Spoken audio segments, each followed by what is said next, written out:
आरव नूरी को अपनी हथेलियों में लेकर घने जंगल की ओर भाग रहा था, क्योंकि उसकी नीली गुलाबी चमक पहले से कहीं ज्यादा कमजोर हो चुकी थी और ऐसा लग रहा था जैसे उसके पास समय बहुत कम बचा हो।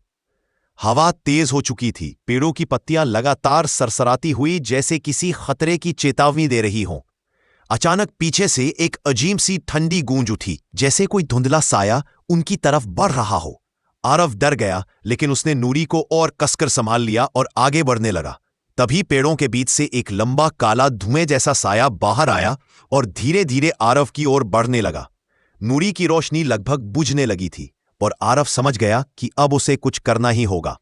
वह तुरंत रुक गया, गहरी सांस ली और दोनों हाथों से नूरी को आसमान की तरफ उठा दिया। अगले ही पल नूरी के छोटे से शरीर से एक तेज नीली गुलाबी रोशनी फूटी, जैसे किसी जादू का विस्फोट हो गया हो।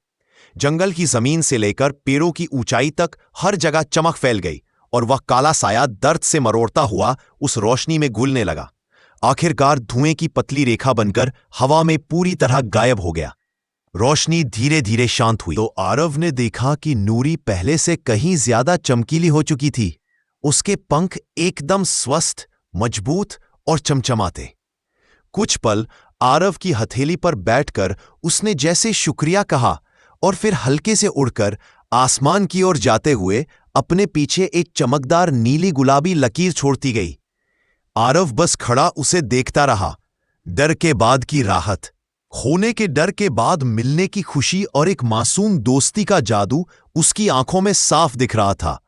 लेकिन दिल में एक सवाल अभी भी गूंज रहा था, वह काला साया आखिर था कौन और क्या वह फिर लौट सकता है?